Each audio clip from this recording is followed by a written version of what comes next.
భారతదేశం ఏదైతే ఆపరేషన్ సింధూర్ పేరు మీద పాకిస్తాన్ ముష్కర్లపై దాడి చేస్తుంది. దాంట్లో భాగంగా ఇప్పటికే ముష్కర్లను 100 మందికి పైగా బలి తీసుకుంది భారతదేశం. ఏదైతే పుల్వామా దాడి తర్వాత భారతదేశం చేస్తున్న పనికి ప్రపంచం యావత్తు భారతదేశం వైపు చూస్తున్నారు. భారత ఆర్మీకి ఎలాంటి ఇబ్బందులు కాకుండా భారతదేశం విజయం సాధించాలనే ఉద్దేశం మీద నిజామాబాద్ అర్బన్ ఎమ్మెల్యే ధన్పాల్ సూర్యనారాయణ గుప్తా నిజామాబాద్ నీలకంఠేశ్వరాలను పూజలు నిర్వహించారు. మనతో పాటు ఉన్నారు వారు. సార్ చెప్పండి, ముఖ్యంగా పూజలు నిర్వహించడానికి ప్రధాన కారణం ఏంటి? సనాతన ధర్మానికి పుట్టినిల్లు భారతదేశం. ధర్మానికి ఆధ్యాత్మికతకు పుట్టినిల్లు భారతదేశం.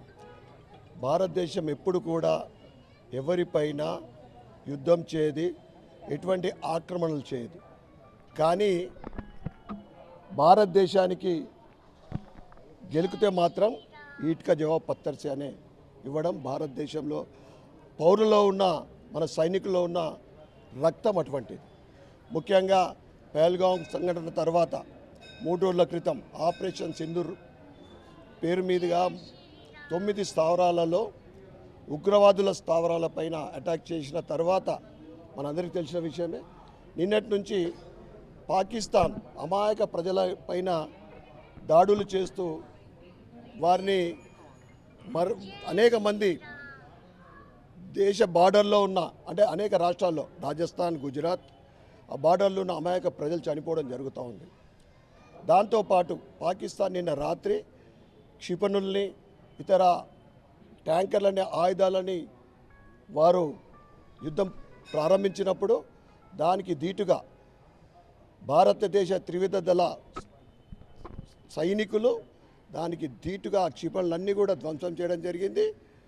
ఏదైతే ముఖ్యంగా డిఫెన్స్ స్థావరాలని, దాంతోపాటు కరాచీలో ఉన్న ఓడరేవు కానీ వాటన్ని ప్రధానమంత్రి నివాస స్థలంలో ఉన్న వారి పరిసరాల్లో ఉన్న వాటిపైన కూడా భారతదేశము అటాక్ చేయడం జరిగింది. దానికి షరీఫ్ ఏదైతే పాకిస్తాన్ ప్రధానమంత్రి అండర్ గ్రౌండ్ కూడా పోవడం జరిగింది.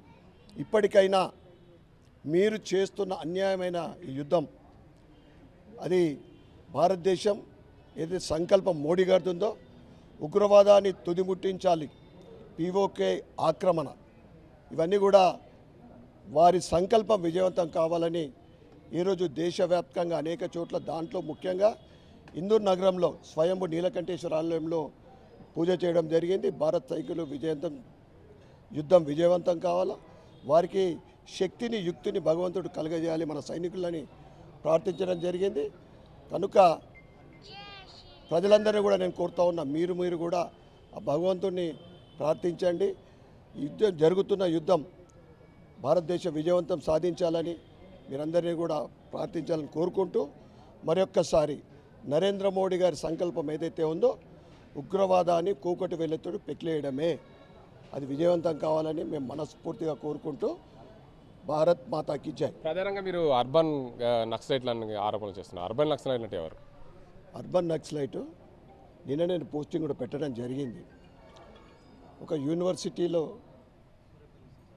విజయలక్ష్మి సుజాత పేరు, సూరపల్లి సుజాత, నిన్న పోస్టింగ్ కూడా పెట్టడం జరిగింది. ఆపరేషన్ సింధూర్ గురించి మన సైనికులను అధైర్యపరిచే విధంగా, అవమానపరిచే విధంగా ఆమె మాట్లాడిన తీరు ఇలా దేశ ప్రజలందరూ కూడా వ్యతిరేకిస్తూ ఉన్నారు. ఆమెను వెంటనే పదవి నుండి సస్పెండ్ చేయాలని నేను డిమాండ్ చేస్తూ ఉన్నాం. అర్బన్ నక్సలైట్లు ఎవరో ప్రజలందరికీ తెలుస్తూ ఉంది. మొన్నటి వరకు ఏదైతే పహల్గాంలో జరిగిన తర్వాత కర్ణాటకలోని అనేక మంది కాంగ్రెస్ నాయకులు, మంత్రులు నెగటివ్ కూడా మాట్లాడడం, ఖర్గే కాంగ్రెస్ దేశ ఏదైతే ప్రెసిడెంట్ ఉన్నాడో భారతదేశ కాంగ్రెస్ ప్రెసిడెంట్, ఆయన కూడా మోడీ గారికి చేత కాదు, మోడీ అయితే ముమ్కిన్ హై, మీరు ఏం చేసిర్రు కాంగ్రెస్ వాళ్ళ పరిపాలనలో వేలాది ఎకరాలు చైనాకు ఉపజెప్పిండ్రు, ఎప్పుడు యుద్ధం జరిగినా కానీ పాకిస్తాన్కు పీఓకేను ఉపజెప్పిండ్రు, కశ్మీర్ని సగం కశ్మీర్ ఉపజెప్పిండ్రు, ఇటు చైనాకు ఉపజెప్పారు. కేంద్రంలో ఉన్నది ఇప్పుడు కాంగ్రెస్ ప్రభుత్వం కాదు, దమ్ము ధైర్యం ఉన్న నరేంద్ర మోడీ గారి ఆధ్వర్యంలో భారతీయ జనతా పార్టీ ప్రభుత్వం. ఖబర్దార్ అని చెప్తా ఉన్న ఈ కాంగ్రెస్ నాయకులకు, మీరు మాట్లాడే ముందు ఆలోచించుకొని ఒకటికి 2 సార్లు ఆలోచించుకొని మాట్లాడాలా. మనందరి బాధ్యత మన సైనికులకు ధైర్యం ఇవ్వాలి.